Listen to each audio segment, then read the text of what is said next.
Some stories have never been told, because every voice deserves to be heard.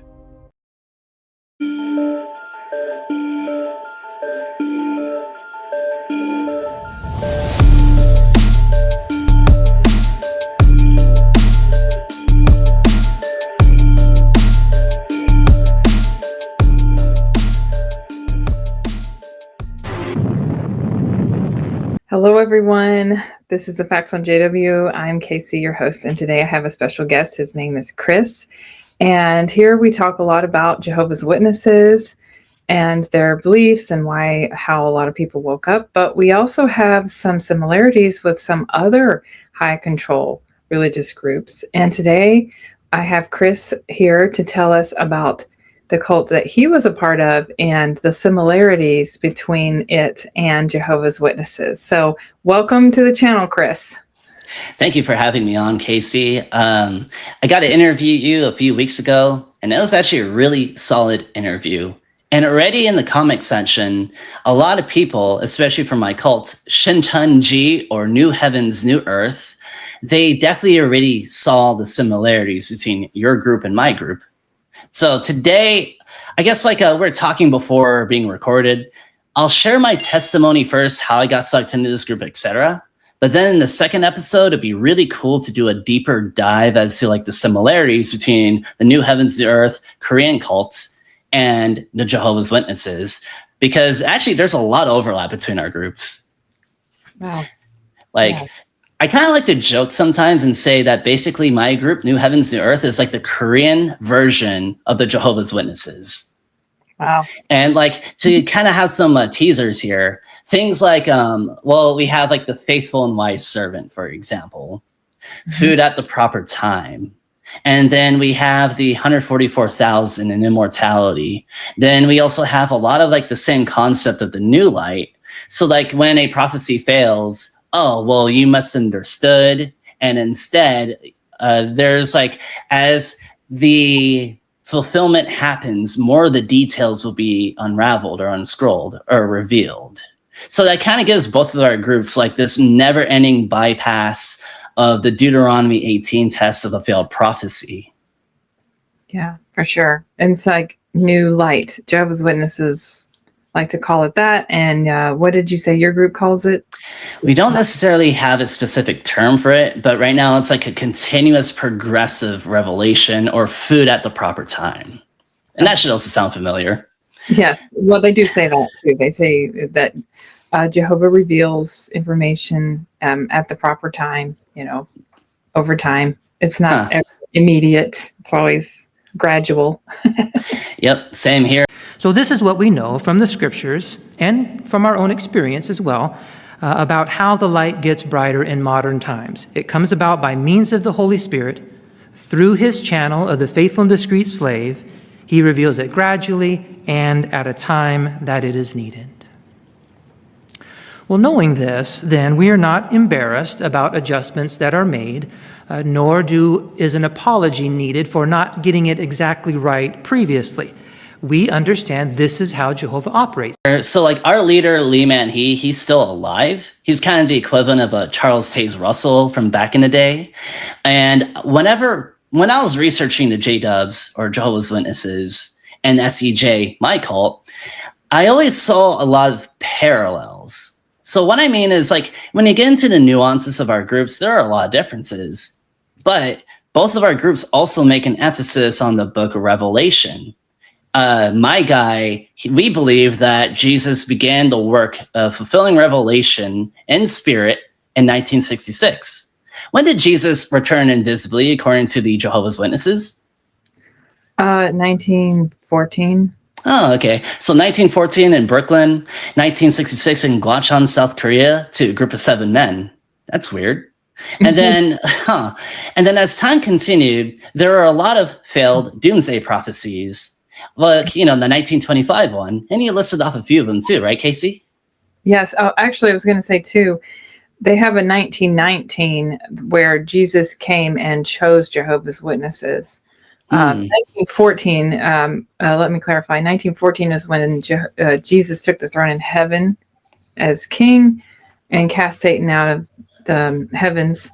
And then in 1919 is when he chose Jehovah's Witnesses as his one true organization, although that wasn't their name back then. They just went by the Watchtower Bible and Tract Society, Bible Students. And then they chose the name later in 1931. Okay. For us, Jesus began the work of fulfilling revelation in spirit through a group of 7 men in South Korea. But then 1 year later, in 1967, they all betrayed or apostatized. So God and Jesus had to choose another guy, Lee Man-hee. And then eventually, they created what is now known as the New Heavens, New Earth in 1984. Because the New Heavens, New Earth is the church that supersedes Christianity, because the first heaven and first earth is going to be the previous Christian world, which we now refer to as like Babylon, the home of demons. I know you guys refer to it as Christendom, right? Yeah, Babylon is also mentioned a lot. It's false religion. Yep, we say that too. And so because of that, the truth was lost shortly after the death of the disciples and the ascension of Jesus, both of the similar parallels. I would say you guys have more of an emphasis on timelines, and we have more of an emphasis on the secret and decoder ring that is needed for from our faithful and wise servant to interpret the Bible. And so the American name is New Heavens, New Earth. Or the English, or English, sorry. For the name of the church, and in Korean it's known as Shincheonji, right? Yeah, that's correct. So if you were to Google Shincheonji, they were the same group that caused accidentally the super spreader event in 2020. And I was actually a part of SEJ when this all happened. So this group has a very long history of using what's called the wisdom of hiding. What they believe is there's a spiritual lie. Only when you add and subtract to God's word, or really the commentary of the faithful and wise servant, then as long as you don't do that, and as long as you're furthering God's kingdom, it's not considered to be a lie or spiritual lie. So that means everything else is fair game.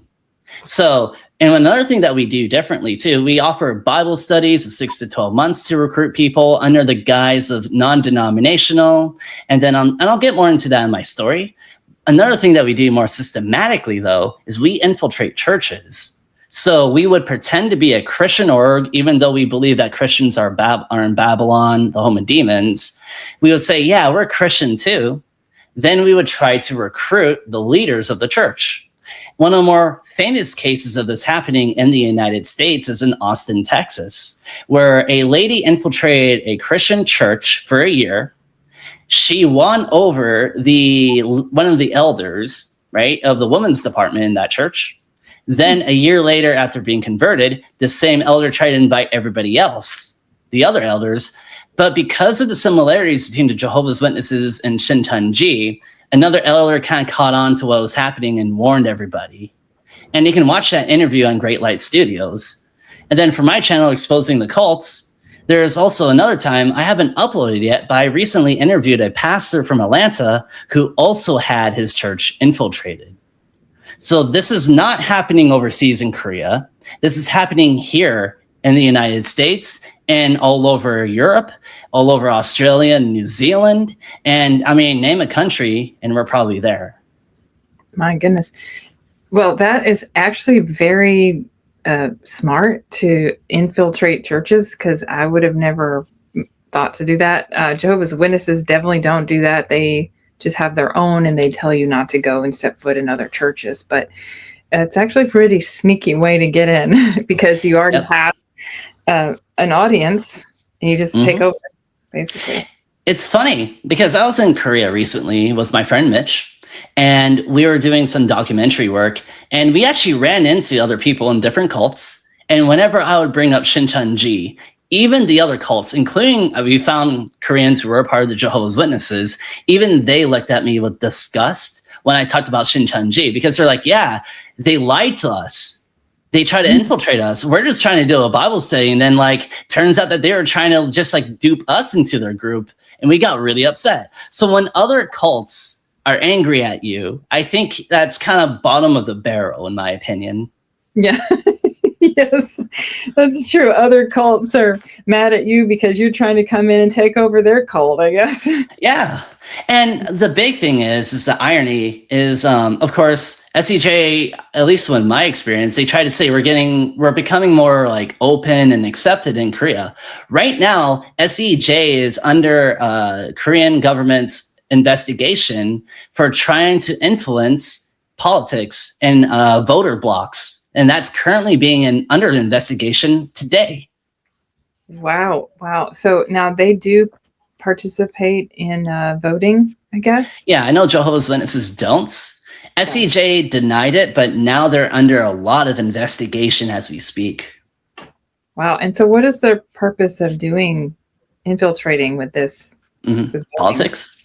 Well, okay, so they're trying to like win over political will. And then actually they're doing that with one of their front groups of a peace org, HWPL. Recently, on MLK, I believe it's the descendant of MLK, she did a big peace conference recently, and she was promoting HWPL. You can see it on their YouTube channel. So this is in Atlanta, Georgia. In Irvine, California, in the last few years, the mayor of Irvine, California was promoting HWPL, saying, and I quote, she's all in. Yeah. So these Korean cults right now are a serious problem. And unfortunately, I am one of the few English speakers who are continuously and actively speaking out. You can find me on the Cultish podcast, Need.net, a bunch of different podcasts. And I'm probably one of the few, and at least in the English-speaking world, that actually went through their doctrine. So me and another friend who wishes to remain anonymous, we went through everything, their entire Bible study, and refuted everything. And you can check that out at closerlookinitiative.com/SCJ. And then I'm also, I guess I'll plug in one more thing too. There's something called the bile vaccine. So since the Korean cults especially are not getting as much attention as they need to, or the East Asian cults, we are now actually, trying to provide more resources in an organized way to help people leave cults and recover and return and reintegrate into society. Oh, that's good. It's important. Yeah. So that's kind of like my introduction. I hope that caught people's attention. What do you think, Casey? For sure. I will say it's a little scary because they are infiltrating in politics as well. Mm-hmm. So if they get involved in the media and things like that, it's definitely a way for people to, unfortunately, could listen and absolutely by what they say. So we do have to be really careful about what we're listening to and who we trust.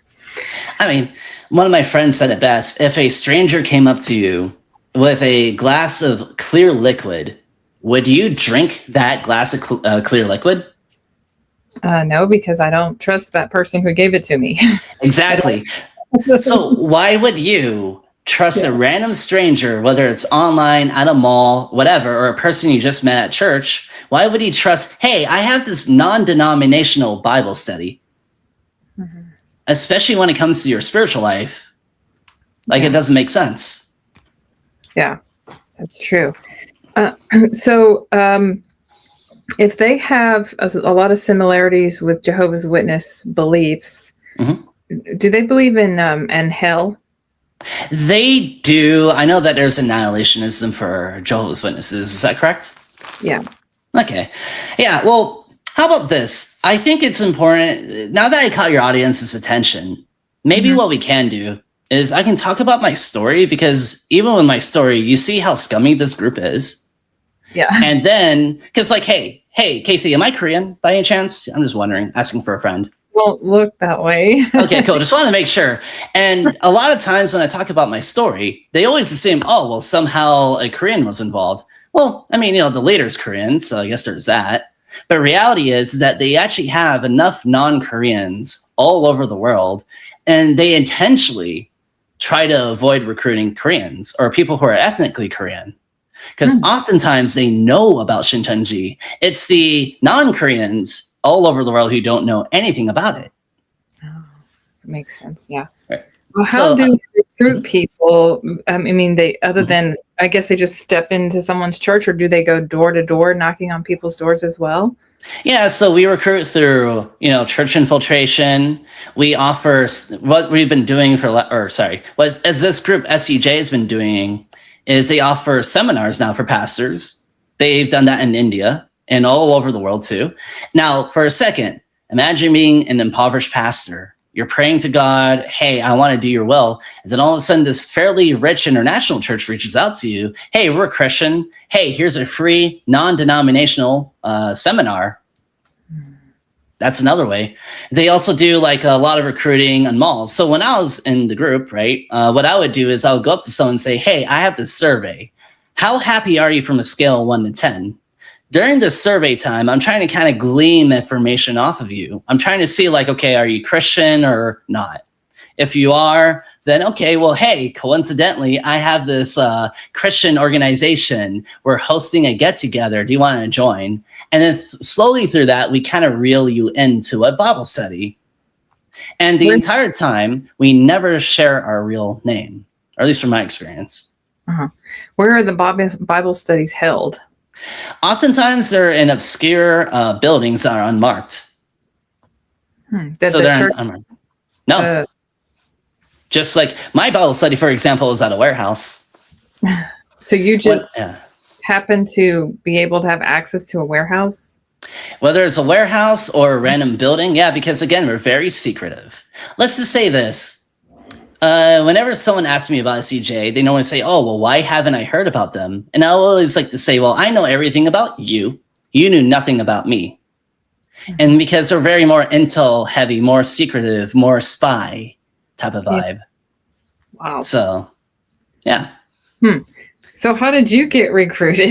Yeah, interesting stuff, right? So what happened is this. So back in 2018, I met a girl on an online dating app, and we started dating for a few months. So a few months into our relationship, she invites me to a Bible study, and it's hey, what's the worst that can happen, right? Famous last words. Yeah. Right. So then during this Bible study, at first it was once a week in a coffee shop. No real red flags. They normally start their Bible studies with normal sounding Christian doctrine. Nothing too out of the ordinary. They kind of subtly suggest things that are more heretical. But if you're not really expecting it, you think to yourself, okay, this all makes sense. Then they get into what they call center class, which is a classroom of like maybe 20, 30 people, from my experience. Then they start going over the parables. So when I say parables, I mean like, the wheat and the tares in Matthew 13. They make an emphasis on the secrets of the kingdom of heaven were given to you and not to the outsider. So don't you want to know the secrets of heaven? And what they do is they then kind of start developing this thing, which I call the parable dictionary. The parable dictionary is kind of like the symbol dictionary where they redefine terms. So cloud is a good example. So in Revelation 1:7, Jesus returns with the clouds, right? How they would reinterpret that is, well, cloud is the symbol of the invisible spiritual world. And they get that through how God and Mount Sinai went to Moses in a cloud, right? And, they'll use other references like that. So that's how they come to that conclusion. Then they'll say, therefore, Jesus returns with the clouds. It must mean he returns in spirit. And then when it says every eye will see, it's really the eyes of perception that they'll understand, Jesus and God are using this organization to have the food at the proper time. That sounds familiar, right? Yes. Yeah, because I do believe the Jehovah's Witnesses have the eyes of perception argument, right? Yeah, and they do. They love the parables as well. Interesting. So, okay, one of my arguments against SEJ is if you turn the Bible into a giant parable, you can get it to say whatever you want it to say. Yeah. So we also make an emphasis on the 10 virgins, with the olive oil to be ready. There's more nuance, but the idea is that we're also on the precipice of, okay, this is all going to end soon. Yeah. And it used to be that Armageddon was fulfilled spiritually, but they made a new light change back in 2020 where now there's going to be a physical fire, and now we're waiting for the real physical Armageddon. So that was a new change shortly after I left, honestly. Okay. And so your girlfriend at the time was also a part of this group? Yeah, so let's go back to my story. So we're doing this Bible study. They make an emphasis book of Revelation. And then about halfway through, my girlfriend and we break up. And I didn't think much of it. She steps down from the class. They told us that, like, oh, there's a parallel class going on. She can just join that. So, okay, pretty reasonable. So in October of 2019, I pass over. So they go through the book of Revelation. They claim to have a fulfillment, and most of the fulfillment happened in South Korea. And for the sake of this video, I don't think I can explain all the details. You can go to my channel, Exposing the Cults, and I'll be happy to have a video series on this in the future. But the sinister part is that it turns out that half the people in this class are current members pretending to be new members so that they can spy and report on the actual new members. Oh, okay. So it turns out that all my friends at the time, who I thought I made through this Bible study, everything I told them was being reported on without my consent or knowledge. Then, to make matters worse, remember that girl I dated? It turns out that our year-long relationship that we had with each other was actually, she was a part of SEJ the entire time, and that she lied to me the entire relationship. Just to get you as a recruit? Yep. From her perspective, she was trying to save me. And so this is the type of scumbag moves that this group will do in order to recruit people. And that was in 2019. And unfortunately, there are still plenty of testimonies online, TikTok, YouTube, any social media platform you can think of, that SEJ, they're still doing this. Like, they do have their seminars online now too, but they use that as a cover for the fact that they're still using this very deceptive practice to recruit. Yeah, that's pretty deceptive to recruit people through dating apps. Oh, I know. Seriously. So in 2019, though, right? So I joined this group. I thought that they had a really clever and very thorough articulation of the Bible, right? Because they have their own commentary and things like that. Made an emphasis on prophecy fulfillment. And I was like, all right, this must be the place of fulfillment. So in 2019, I was recruiting pretty heavily as well, doing what I mentioned earlier. Like, I never really partook in church infiltrations directly, but there are a few pastors who I was talking with, gaining like relationships and trying to kind of guide them to SEJ. Okay. And yeah, I have a question. At this time, you were still meeting in the coffee shop, or were you going? So the initial meeting was in the coffee shop. Then it was in the center class, which was in an unmarked building. And then it turns out that unmarked building is also what we call the temple. So we would have worship service on Wednesday and Sunday. And then on top of that, as I was recruiting, I got a lot of people into the Bible study, and I would sit in on that Bible study as a spy for my new recruits and other potential new recruits as well. And so these churches that they have don't have any markings on them. There's no way to know that the name of this church is not even on there. Nope. They actually, from my experience, they did not tell you the name of the group until the very end, or close to the very end. Wow. And they kind of like slowly give you food at the proper time to kind of feed you into it. And so the food at the proper time is like dual meaning. Means also doctrines and also prophecy and fulfillment as well. And so you're meeting, before you officially join, you're meeting like twice a week? So it goes from once a week to twice a week to 3 times a week, 3 hours a session. Oh. And then it's like a frog in boiling water. Yeah. And then as the frog in boiling water analogy continues, what happens afterward is, then when I joined, I was at one point doing it 7 days a week, getting 4 hours of sleep each night, recruiting, being a part of meetings. Like I actually had I was actually pretty good at recruiting, honestly. I remember some of the events, I would get 30 plus people to join, and at least the initial event. And then I'll get more into, actually, this is a great time there. So that's how active I was. right? So I was very passionate about it. They would also have you take tests like every other week. And these tests are to determine how much knowledge you have of their doctrines. And it actually affected how much there will be the idea of the amount of knowledge that you have of the doctrines can also affect your salvation status. It's the best way to say that. Okay. So alongside how obedient you were to the group and things like that. And then, of course, to no surprise, there was a lot of internal reporting. So when you joined this group, you would be assigned to a cell group. And then within the cell group, you kind of get stack ranked amongst your peers. And then there will also be the test scores, how many people you were recruiting. And there were times where I would give my cell group leader my daily schedule so that I can optimize my recruiting time. Wow. And where do you try to recruit people? Where do you go? So I would just go to malls and I would just go up to people, say, hey, I went to universities, malls, stuff like that. Through my own personal network, there are a few pastors who I bumped into, and I would also try to get them involved. And then, so it's just like anything, anywhere. Yeah. I would try to do that. Now, do you get baptized? Do they do baptism? For the baptism, they believe in a spiritual baptism. So through the word of God, their commentary, you're spiritually cleaned. And also through the blood of Christ, of course. And is this like a special event? Yeah. So when you join the group, what happens is it's called the Passover.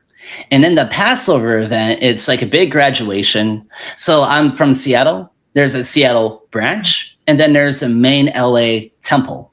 The LA temple has over 1,000, maybe 2,000 to 3,000 members, allegedly. And so we would kind of have a projection, like a little projection and kind of tune into what they were saying. So you would be love bombed during this event, being like, you're a special first fruit. God really loves you. You have this special secret sauce that Satan has been trying to destroy for the last couple thousand years. Aren't you great? And there's a big celebration. It's all about you. But during my celebration, right, you have to remember, my now ex-girlfriend is in the same room. And there's only maybe 30 to 40 of us. It was really awkward. And another thing to take note is, I recall trying to talk to leadership, being like, hey, I get why you did what you did. Can we maybe kind of clear the air with my now ex-girlfriend? That would be really great. And what they told me was, well, you got to suck it up and overcome. Sorry, Chris. And that was the end of it. Wow. That part will play a big part for why I started waking up. So now, as I continued, I was recruiting, I was really active, studying and sealing. COVID-19 happened. Now, COVID-19 in 2020 is actually a really big event for SCJ because SCJ accidentally spread COVID in Daegu, and then it was a super spreader event all over South Korea. Did you ever hear about that? So they claim to have started COVID? No, they accidentally spread COVID throughout South Korea. Okay. How? So there's patient, I believe 31 in South Korea who was joining services. At that time, I explicitly remember my experience of them saying, even if you're sick, you have to go to service. And during the service, we're all packed like sardines. We're screaming at the top of our lungs, amen. Hallelujah. You know what I mean? So let's see here. A person in a packed service in Daegu, Korea, screaming amen at the top of their lungs. That's a great way to spread COVID on accident. And remember, they're very secretive about who they are when they recruit. So after that packed service, the SCJ member will be all over the place talking about, hey, recruiting people. So they may or may not even know if they had COVID, and then they accidentally may spread it. So it wasn't intentional. It wasn't like, oh, we're trying to cause the world to end. Nothing nefarious like that. But because of their heavy emphasis on what they call the wisdom of hiding, thinking that, dishonesty is okay as long as you provide God or further God's kingdom, it was a special pressure point for that. I see. And yeah. Well, I don't. Why is it a problem to stay home if you're sick? So before COVID-19, you had to fight and overcome. Then when they got the spotlight shined on them, they completely did a 180 where they're like, okay, hey, when you're sick, stay home. Okay. Because the time is near, don't you know? I feel sorry for these people who feel like they have to go even when they're sick. Yeah, I remember that explicitly because some of the people who were teaching the class would cough and then they would be given water and things like that. And the reason why I bring that up is because, from my point of view, it appeared that SCJ as a whole, not the individuals, but as a whole, they cared more about the expansion of God's kingdom and they cared less about the individual. And they only cared when they got in trouble. Okay. When their press media was very negative about them, then they started caring. I'm sure there are people who just couldn't go. I mean, if you're sick, you're just not going to be able to go to church. They would add a lot of pressure. I remember one time I had a fever and I got so much guilt tripping from my cell leaders, like, oh, well, you know, are you sure you really care about God's kingdom? And I'm like, dude, I just did this for like 7 days. Like, I just need one night of rest. Yeah, because you can be really, really sick and you just can't make it. Right. So this is the mindset now of SCJ. I hope you and your audience can understand. Now, having that mindset multiplied by 100 in Korea, and then you can understand how they accidentally spread COVID. Again, it's not really their fault. I don't think it was SCJ's intention to do this. I'm making a big emphasis on that because a very fair pushback of SCJ was like, hey, quit demonizing us. Like, we're the victim of this. In a way, they kind of are, but in some ways they aren't due to like their internal culture of intensity, you know? And you have to go to church meetings 3 times a week?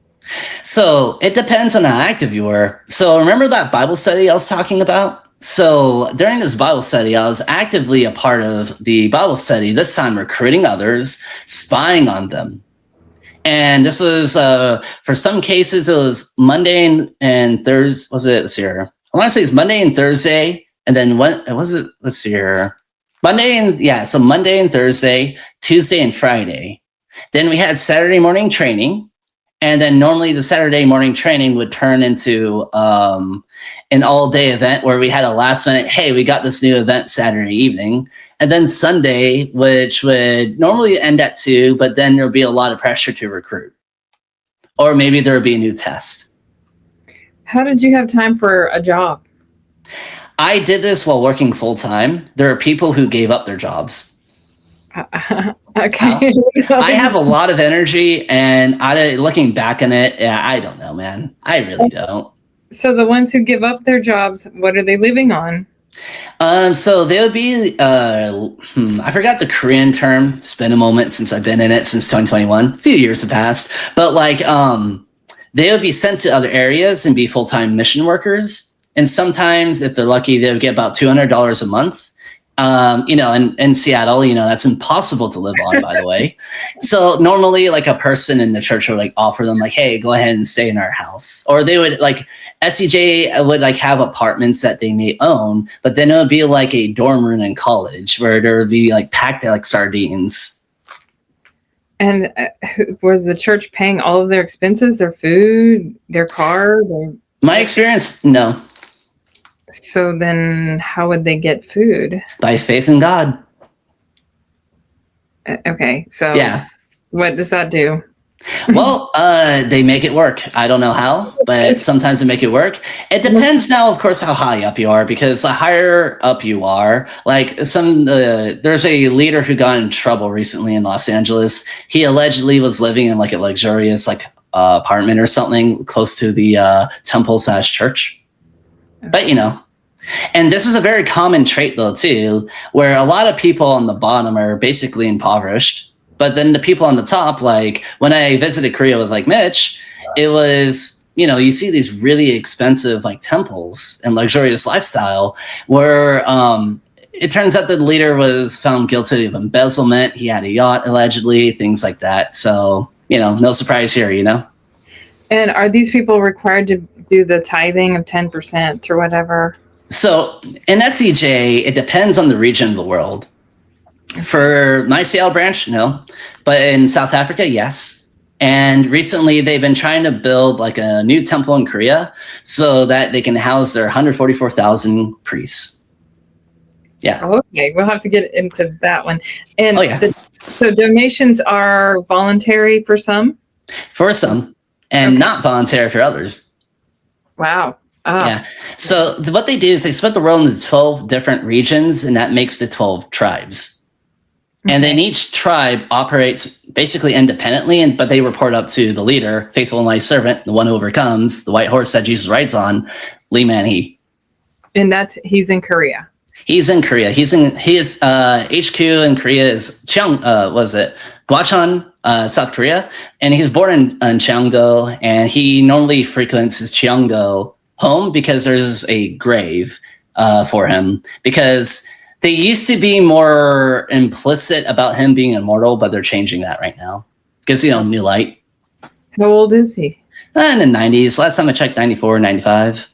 Are they going to have another leader after he dies? Great question. You don't know? We don't know. There were other people who were supposed to kind of be like next in command, but they all got thrown out. Oh. So, yeah. So what will probably happen, kind of like with the Jehovah's Witnesses and Charles Taze Russell, there'll be another charismatic guy or gal who takes over. They already had like at least 30 different sects or cult, things that broke out from them. At least 30 in Korea. Really? So yeah, that's another big fun one. So 30 plus. Yep. Sects, and are these cults? Yeah, these are cults. Okay. So they left SEJ. And then now they're claiming that SEJ apostatized and that they're the truth. And they're still relatively small, but they try to recruit exclusively from SEJ. Okay. It's funny. And now this 144,000 priests, what's that? Yeah, for context, what's supposed to happen, this is a great question, is there's 12,000 priests per tribe or region, and then they're supposed to be the 144,000 priests. So they would rule SEJ alongside Lee Man-hee. So they basically have the ability to articulate Lee Man-hee's commentary on the Bible, and they have the ability to, they do other duties, like leadership roles, et cetera, et cetera. How do you get to be a priest? They change their requirements all the time. It's a moving goalpost. So that's a great question. It's one thing I want to kind of make an emphasis on is I actually have a clip of them saying that Lee Man-hee would prefer that the 144,000 to be only Koreans. Men? Recently. Yeah, most likely. They're not quite emphasizing the woman-men thing, actually. But what I would say, though, is after being called out publicly with that, they now said, okay, maybe there can be some foreigners, but we would prefer the Koreans. Yeah, And now, when these people die, the 144,000, do they get a special place in heaven? So right now they're kind of transitioning their doctrines. So originally it was these guys the 144,000 were supposed to be immortal. And then when they reach over 144,000 members, they're like, just kidding, the great multitude of white can also be immortal. And when they die, what they're going to say is, they're still working in heaven, spirit working through flesh. So the spirit of let's say Mr. John, for example, who passed away as an SEJ member, well, hey, you can work through the flesh of an SEJ member to do God's will. Yeah. Interesting. So they must have already gathered 144,000 priests by now, right? Yeah, no. So they have over 144,000 members.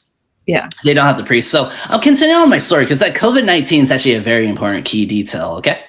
So what happened in 2020, we accidentally spread COVID, and that is designated by Lee Man-hee to be the Great Tribulation, the winds are blowing. This is a failure of prophecy, and I'll explain why.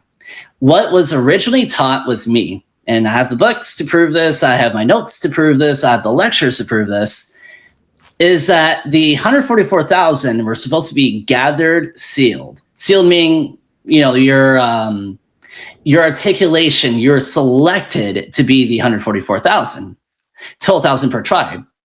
However, 7 out of the 12 tribes of Shincheonji or New Heavens and Earth did not have the qualifying sealed priests. One of the tribes didn't even have 12,000 members to begin with, let alone 12,000 priests. But the Great Tribulation began. That's a failed prophecy. So SEJ now teaches that the selection of the 144,000 priests can happen in parallel to the Great Tribulation, and that this Great Tribulation today is still ongoing. When will it end? I don't know. It's whenever Lee Man-hee says so. So they believe that they're living during the Great Tribulation right now. Yes. Which will lead up to Armageddon. Yes, that's a recent change, but yes. So then, in 2024, funny enough, Armageddon was supposed to happen in the sense of like, God will judge physical fire against the church. 2024, that was one of their memos. They have like yearly memos, so to speak. And hey, did you know about any Armageddon events, like any giant fiery events in 2024? No. Yeah, neither do I. All right, cool. So now they sweep that under the rug too. They say, oh, well, it's just a memo, even though he said it, it's just a memo. Don't worry about it, Because the judgment in Babylon is supposed to happen. But I don't know, Babylon, aka Christianity, seems to be kind of around. So I don't know what happened there. Yeah. And so do they think that Armageddon would lead into like a paradise? So what they believe, they don't know yet until it happens, is what they kind of will say. And the doctrine has been shifted and changed so much that essentially it'll be the 144,000 will be selected, and then the immortality in the flesh will happen. But the goalpost keeps moving. Who knows? Okay, so they keep changing, or they're just saying they don't know, and they kind of make it up as they go along, I guess. Yes. I mean, yes, exactly. That's exactly what they do. And so, as the light grows brighter, they'll get more clarifying light. Wow. Yep. Yeah. It's deja vu, right? Yes, for sure.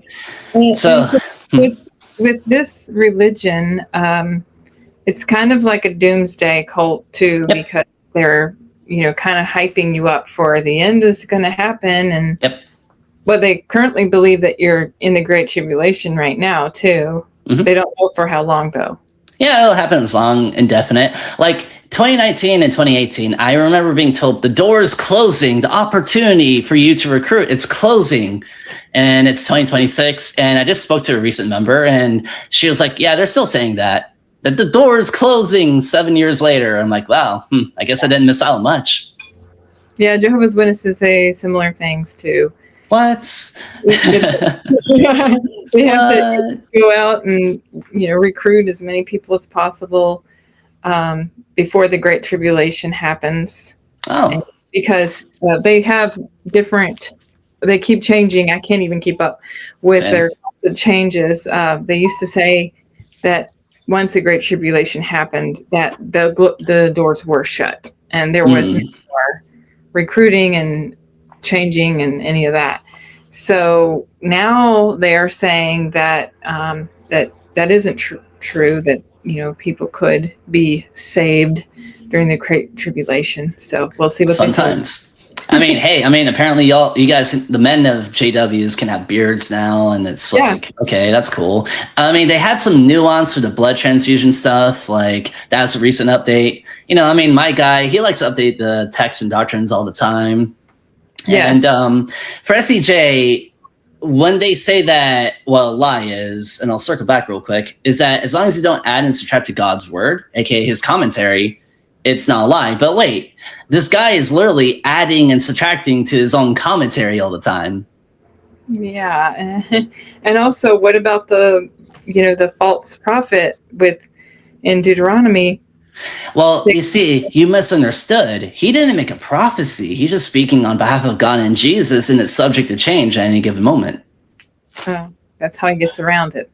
Essentially, yes. I'm kind of teasing them and kind of, making fun of them, to be honest. But, ultimately, that is what they believe. Now, will they acknowledge this? No. Will the Jehovah's Witness acknowledge the unfalsifiability of the new light? Oh, no. They will always, they can change it whenever they want. Yep. And then they gaslight people for misunderstanding. Oh, yeah. So my question for the Shincheonji and Jehovah's Witness people right now, please add it in the comment section. What would make the JWs false versus what would make SEJ false? They both use the Bible. They both have a faithful and wise servant. I mean, now there's the organization or the Borg or whatever. But like, okay, so if both groups can make it up along the way, cool. One has more of an emphasis on timelines, and another group has an emphasis on parables. All right, so you both have like a commentary on the Bible and the book Revelation. All right, that's cool, I guess. And you now guys want like... what version of the Bible does SCJ use? So in overseas in English, 1984 NIV. And then I know you guys have the New World Translation. So an irony about SCJ is that they would say that Christians are Babylon, home of demons, married to Satan, the Trinity was made up in the Council of Nicaea. You know, a lot of really bad arguments. The irony about it is that they'll still use the Trinitarian translations of the Bible. At least the Jehovah's Witnesses, you know, thought it through a little bit more and made their own version of the Bible. You know, I'll give you guys credit. Congratulations. Low bar, but congratulations. So they don't believe in the Trinity. Yeah, so SEJ believes that Jesus is more like a prophet or promised pastor.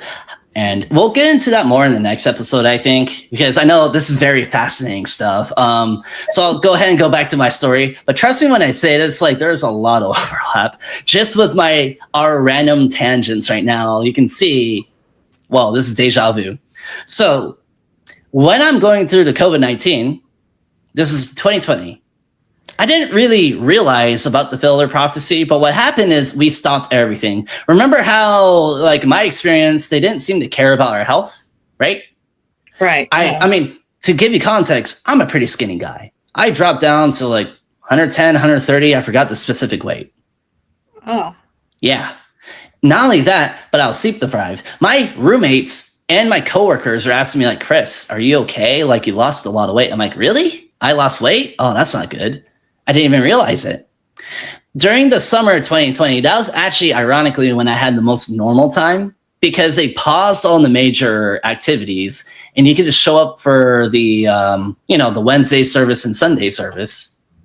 And during that time, I actually slept. I started working out, eating healthier. So I got a taste of normalcy.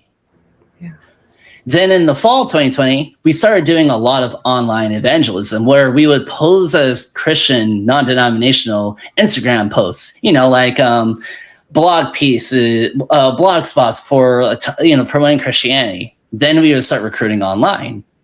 Then I went to, having a taste of normalcy to doing this 7 days a week again. And that definitely affected me because it's like, this feels weird. Now, the real kicker was during my time of recruiting, I had people ask me really good questions to get me to think. I had people who I tried to recruit ask me like, hey, do you think this is a cult? And I was like, no, of course not. But they were like, well, have you considered Jude chapter 1, verse 4, where it talks about secret infiltrations, or 2 Peter chapter 2? So Jude 1:4 is like, well, they'll secretly introduce their destructive heresies. 2 Peter 2, Jude 1:4, Matthew 7:15, a wolf in sheep's clothing. In Corinthians, it talks about, Satan masquerading as an angel of light.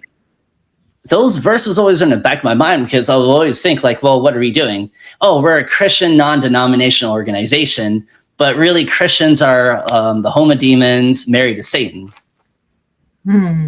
So the thing that we call demonic, we pretend to be to recruit. Yeah, that weighed heavily on my conscience. And then on top of that, I started dating another member in the end of 2020. And I thought that they would be happy for me. So I told them out of joy, the leadership. And instead, what happened is I had 3 interviews. First interview was with the assistant cell leader. He told me 1 Corinthians 7, better for me to remain single. He repeated that for about an hour. Mind you, this guy was like secretly engaged. And then the second round was with my cell group leader, who told me all the things that could go wrong. And then he said, I hope it works out at the end. Then I had another one for the region leader. The region leader said that I had 6 months to marry her and I couldn't meet her in person. Wait, you hadn't met her yet in person? I have met her in person, this girl that I was dating in the cult, but I couldn't meet her in person moving forward. Why? because they said so because of the COVID, right? And then on top of that, they also said I had 6 months to marry her. Why do they care how long it takes? Because it's all about control. That's what it boils down to. They were afraid, like, okay, well, if one of us gets poisoned, then we'll both leave. We'll be a distraction for God's kingdom, things like that. So do they prefer their members not to marry? From my experience, yes. Now, it doesn't mean, yes, there are people who got married And had kids, yes. But they would prefer you not to, at least from my experience. Yeah. Well, that's the same for Jehovah's Witnesses, that there are plenty of people who get married and have children, but they prefer you not to. They don't want you to get married. They say it is better to be single, like Paul said, and use that scripture. And because they think of it as a distraction, basically that's what I think it is. It's like, because see, you had all this time to dedicate to the church and everything they wanted, but if you're married and if you have kids, well, that's going to take away time from what they want you to do. Exactly. Now, do you do weddings? Do you get in trouble for things? So the irony is this: that cell assistant leader, he eventually got married, and he eventually, after a year or two, a secret girlfriend is what we jokingly say, of secretly dating his girlfriend, he reported to the leadership. What? Why does it have to be a secret? Because he knew that if he told the leadership, they would give him the same talk that he did to me. Oh, brother. Yeah, not hypocritical at all. And then so through that, I was actually ironically a part of his wedding. And I'm like, and the entire time I'm thinking, like, you hypocrite. Yeah. I was happy for him, but I was internally kind of like, wait, you hypocrites. And then my cell group leader was married, and I'm like, you hypocrite. And then the region leader was married, you hypocrite. Yeah. So are there any shunning offenses and stuff or no? Oh, of course. But so what happened is I continued dating her in secret. And then during this time, that was the moment where I started really thinking, is this the highest truth? That was because of that. And I was getting burned out. I remember even asking, like, hey, I have a lot of duties, like responsibilities. I'm getting really burned out because I'm still working 9 to 5. And then on top of that, I have all this other stuff. Can I just kind of take a step back, maybe step down from one of the center classes, which is, I was spying on. They said, you need to overcome. So I'm completely burned out at this point. I started doing some research online, and I found a paper by the University of Pretoria. Talks about the history of the Korean cults. Turns out Lee Man-hee, the founder, was involved with at least 3 different cults. And then he mashed them all together, their doctrines, to make Shincheonji. Actually, I did a very thorough history of the Korean cults YouTube series with a guy named Pastor Yang with the Bible Vaccine, which I'm now a part of. And he did a very thorough breakdown of the history of the Korean cults. And you can kind of see the DNA of SEJ and the other Korean cults of how they formed their doctrines. And then every single verse that talks about what a false prophet or leader would do, SEJ did almost exactly what they did. Wolf in sheep's clothing tactics, deception, secretly introducing their destructive heresies. And then there's that failed prophecy of Revelation 7, where they basically rewrote how it's going to be fulfilled. Then I realized this is all a lie, and I left. So, of course, they shunned me. They call me a lot of names behind closed doors now because I've been very active in speaking out. And it's interesting, though, because it's unfortunate. How do I say? Because I remember one of the final conversations I had was I kept telling them, I don't think lying is justified in the Bible. And they're like, well, in 1 Corinthians chapter 9, it says, Paul says to be a Jew, to be a Jew like a Jew, right? But then if you look at the context of the verse, what Paul is saying is sometimes culturally you might have to match where a person is at to communicate more effectively. Like in Acts 17, he pointed to the unknown idol. He wasn't partaking in worship of this unknown idol. He was very clear and explicit about his beliefs about Jesus and all this stuff. Or with Timothy, he was circumcised to respect the Jewish cultures so that then they could reach out to more people. But what SCJ says is that verse justifies deception. alongside many others. I see. But like you say, you have to get it in context. Otherwise, you can make up any story you want. Yep. And so another really important thing, too, is I also discovered another Korean cult, the World Mission Society Church of God. And my one caveat is, so SEJ says spirit is or the cloud means spirit. It's a symbol of spirit, spiritual world, whatever. And that's how they justify that Jesus returns in spirit. The World Mission Society Church of God says that the cloud is flesh, and that when Jesus returns, he'll use a new flesh, Ansang. They both approach the Bible like a giant metaphor. And guess what? They get it. They approach the Bible in a very similar way, using the same foundational verses to make it a parable. They have very different conclusions. And recently, I've actually been kind of pushing on an SEJ member saying, okay, how can you say that SEJ is correct versus WMSCOG, since context doesn't matter and it's heavily dependent on what Lee Man-hee says? And then a WMSCOG member will say, we have God the Mother, Sabbath, and Passover, and Ansang Hong, Second Coming Christ, because he fulfilled this criteria to be Second Coming Christ. How can you as an SEJ member say that's wrong? Oh, well, we have a commentary in the book of Revelation. They do too. Maybe they don't make an emphasis on Revelation as much, but they also have a commentary on the Bible. Prophecy and Fulfillment, Secrets of the Kingdom of Heaven. Yeah. Well, I'd say that they all have, they usually pick like one thing, they're like, hey, we're the only ones doing this, like right. Cog says, hey, we're the only ones keeping the Sabbath, Or God the Mother. Yeah. That's their big thing. And so every cult and high religious group seems to, I call it religious hangups.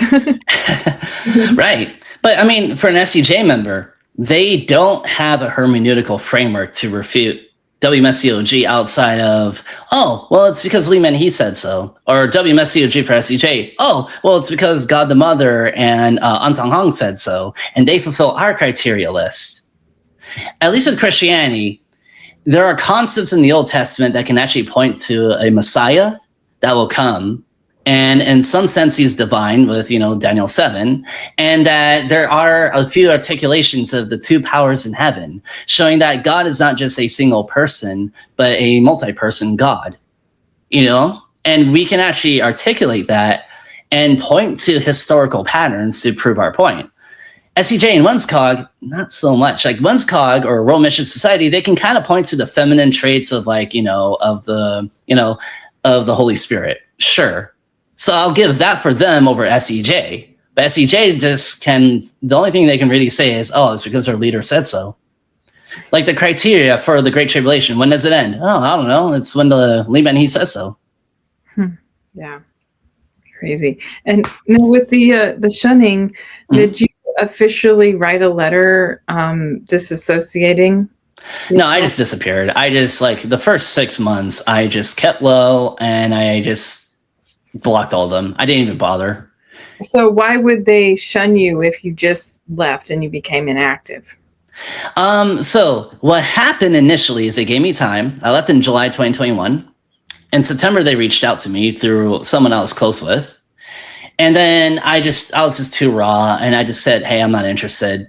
And then afterwards, when I started speaking out, especially, that's when they now call me, they call me a sin, they call me sin, they call me a betrayer, they call me an apostate, they call me all these things. And it is what it is. How did they find out you were speaking out? I mean, I was on YouTube, right? Are they watching this on YouTube? Oh, yeah, they have an internet poison team where they go online and they try to refute anything that's been said about them, or they would change their doctrines in order to refute what has been said about them. Someone recognized you, I guess. Yeah, so they have that internal reporting system, and so it was sent up the chain of command, and the John Tribe of Los Angeles. A Los Angeles leader was kicked out, and he knew about me, even though we never formally met. And it was because of my videos and activism and stuff like that. So, So he told on you? Many people told on me. Okay. Yeah. And now so do they make an announcement that you're no longer a member? So it depends on how high ranking you are. Sometimes, so for that leader he got kicked out. So what happened is, after 20 years of faithful service, on a Sunday service, he was announced that he was going to be shunned and kicked out, and he got no chance to say goodbye to people. They said that if anyone were to speak to him, then they would also be kicked out. So the leader and his family was thrown out, and this is pretty happening frequently. For me, what I understand is like basically they just said, okay, yeah, Chris is gone. Okay. And they tried to kind of sweep it under the rug. And then when I started persecuting, I know that at least the leaders of Seattle were aware of what I was doing. And they would make kind of vague references of persecution and etc. But they wouldn't like try to like name it, because if they name, oh yeah, Chris from Seattle, people might have the, the interest of, okay, let me just Google this real quick. Yeah. Because they also believe that the internet is eating from the tree of knowledge of good and evil. Okay. Yeah. Now, do they shun for any other reasons besides leaving the church? I think they don't really shun for any other reasons. They do punishments where like you're scolded and yelled at in front of everybody, things like that. So I remember we had a mindset training where like we forgot to, there's some older ladies who forgot a verse that they're supposed to memorize after a day of physical activities. And then they're basically shamed and screamed at, more or less. And so, very healthy, right? Okay, that's just, I mean, do they punish people for adultery or fornication or? So I never actually experienced that because, the Seattle branch, we just didn't have any of that happen. So I wouldn't be able to tell you. Kept under wraps there. I do hear of rumors of like leadership partaking, not in Seattle, but in LA. I hear the rumors sometimes, but I can't confirm or deny them. And I don't really like, unless if I directly experienced it, or unless if it's actually more official, I normally don't like to comment on that stuff. I try to rather be more like, this is what I experienced and former testimonies. Well, I know it's very common with Jehovah's Witnesses. They do a shunning for lots of reasons, and also reprimands as well. But it's publicly announced. Actually, I do recall one time what they do. They never always directly say the name, but they'll announce it publicly. So I remember I had some issues that I brought up with my cell group leader. Then the next day in front of everybody, he was talking about that issue that I brought up with him. So, and actually this is part of my wake up story. I recall that I told one of the leaders a secret of mine. And then eventually my cell group leader talked about that secret I never told him about. And that confirmed the internal reporting for me. Yeah. Well, they're doing a lot of snitching. And Jehovah's Witnesses are told to snitch on each other as well. That's a no surprise. Yeah. Like, for example, if you're told not to go to R-rated movies, if you go to an R-rated movie and someone else that's a Jehovah's Witnesses finds out, you could go and report that to the elders, and the elders may feel the need to counsel you, not necessarily shunning or anything, but there would be a counseling, or there might be a talk that's given about something like that. And it's, pointing fingers at you without calling your name out, With the second girl you were dating that was SCJ, did you end up marrying her? No. So I did pull her out. And I pulled her out, thankfully. That was the longest week of my life where I had to plan that out. And I remember telling myself, if she didn't want to leave, I would have to cut her off. And that was a really painful moment for me. I got lucky. I did pull her out. We didn't work out. But one of the things I'm actually kind of more grateful for is that instead of being rushed into marriage and having a nasty divorce later on, we actually got to see, okay, are we really compatible with each other? And it didn't work out. And I hope she's doing well. That's it, you know? Well, that's the problem with these, high control groups, is a lot of times they want you to marry someone that believes the same as you. And so sometimes that's the only thing you have in common is your beliefs, but your personality may be completely different, and you don't see that. Right. Exactly. And it's like, SEJ is significantly smaller, so my dating pool is severely restricted, right? And so, after leaving SEJ, we both kind of realized, okay, we have a lot of differences. And it's like, okay, no problem. So, and then through that, I can talk about my healing process if you want. Or okay, yeah. Was that hard because you did not grow up in this. Mm-hmm. You didn't have any family in this religion, which was actually good for you. Yeah, seriously. That hard for you to... I think the hardest part was that there's a lot of ex-Jehovah's Witnesses. There's a lot of ex-Mormons. There aren't that many ex-SEJ. Yeah. And especially in Seattle. So I basically kind of had to do it alone. And I had to pioneer the way to do it alone.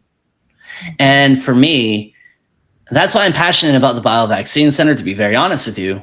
And I've helped over 1,000 people leave so far. Wow. Because I don't want people to do this alone like me. Mm-hmm. And yeah, thanks. Like, all glory to God. But regardless, like, reconciling Christianity, there were no commentaries against SEJ in Korean or in English. There were in Korean, but this is before AI. So even if I got the book, I couldn't read it. And by the time they got translated, SEJ already had like a new update, right? Mm-hmm. So that brings up a point of how in SEJ, different regions do have different teachings in a lot of subtle ways. But like, so that's why, like, for me, I'm so passionate about this, because I always grew envious of the ex-Jehovah's Witnesses. At least you guys have a community. And this is why I'm trying to build out the community that I honestly didn't have. Yeah.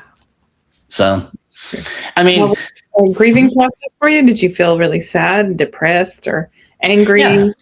So I went through the process of grieving. I think the first thing I did is I took a break from religion as a whole, not because I was anti-God. I just needed a breathing point. So I focused on my career, focused on my finances, recovery, stuff like that.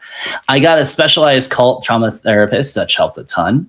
And then through that, I started kind of rebuilding my worldview. So I read books on psychology and, I'm drawing a blank on the name of the book, but it was about, I believe it's called Sapien. And it kind of talked about how evolutionary psychology kind of came about. And then I started understanding myself in a way of like, okay, why did I fall for this group? How did I fall for this group? And what red flags to look for. I started also rebuilding my trust in other people because I got recruited by a girlfriend. Right. How do I date after this? Right. So I started doing like small things of like, how to rebuild trust. Okay. Setting up like goals and things like that. And just like learning to be okay with like doing activities on my own. Then I started reintegrating myself with the church and normal, healthy Christianity. From there, I started just going to church little by little. And I started kind of writing more of my refutations against SEJ as I got to understand the Bible more from a Christian perspective and less from an SEJ perspective. And then from there, now I can say, yeah, I am a Christian today. But it was a journey back to God. It wasn't like an overnight thing. Yeah. Did that take you a long time? Yeah, at least a few years. And because remember, I had to do this alone mostly, right? Like I had some people show up and, shout out to all my friends who did help. But the idea is that like they're in different parts of the world or states in the United States, right? So I really had to kind of like wrestle and reconcile this, a lot of times just sitting it down alone, being like, all right. But then thankfully I met other friends, with that Closer Look website that actually helped a lot too. And it was interesting because my friend, he saw it from the Christian point of view, looking from the outside in. And I saw it from an SEJ member point of view, looking from the inside out. So we both have like different approaches for it. That's good. So, and that actually helped a lot too. Well, that's good. And now you were in it for about 3 years, I guess. 2008. Roughly 3 years. Yep. Okay. Well, at least it wasn't a whole entire lifetime. I could see that being harder. Oh, yeah. Maybe grew a whip in it too. Definitely. And do you have any advice for people who might be questioning their beliefs if they're in a high control religious group, and any suggestions? First of all, it's okay to have doubts. Mm-hmm. It's okay to question things like, if this is truly the all-powerful, almighty God, then he shouldn't be afraid of Reddit. He shouldn't be afraid of Google or an LLM. An LLM should not outperform the theology of your group, whether it's Jehovah's Witnesses or Shincheonji, World Mission Society, Church of God, you name it. Yeah. Very good. And then, hey, listen, I'm sure there's a ton of Jehovah's Witness material out there. Well, there's a lot more than SEJ. Yeah. And if you want, reach out to me. Chris at examiningthecults.org is my email. Biovaccine.com or biovaccinecenter.com. Like, we're willing to help you. And for the SEJ member and Jehovah's Witness member, do a cross comparison. We're going to do a cross comparison soon. Your cult's not special. I hate to say it. Yeah, because see, that's the problem with Jehovah's Witnesses is they think that they are the only ones teaching the truth out there. And Deja vu. yeah. They just have no idea what's out there and what other people are teaching. Absolutely. So, well, thanks, Casey, for having me on. We can go ahead and do episode 2 soon. Okay, that sounds great. Thanks, Chris, for sharing your story, and we will follow up on a part 2. And what are you going to talk about on the next one? We're going to be doing a nice little comparison of Shincheonji and the Jehovah's Witnesses. That sounds great. So we will follow up later. If today's conversation resonates with you, I hope you'll subscribe, share this interview with someone who could benefit from it, and leave a comment below. Your support helps these stories reach people who may still feel trapped, isolated, or afraid to ask questions. If you've experienced life in a high-control religion, organization, or a movement and would like to share your story, I'd love to hear from you. Every respectful conversation helps others realize they're not alone. Until next time, I'm KC. Keep asking questions, keep seeking evidence, and remember, no one should ever be afraid to follow the truth wherever it leads. Take care, and we'll see you again on the next episode of Cult Talk with KC.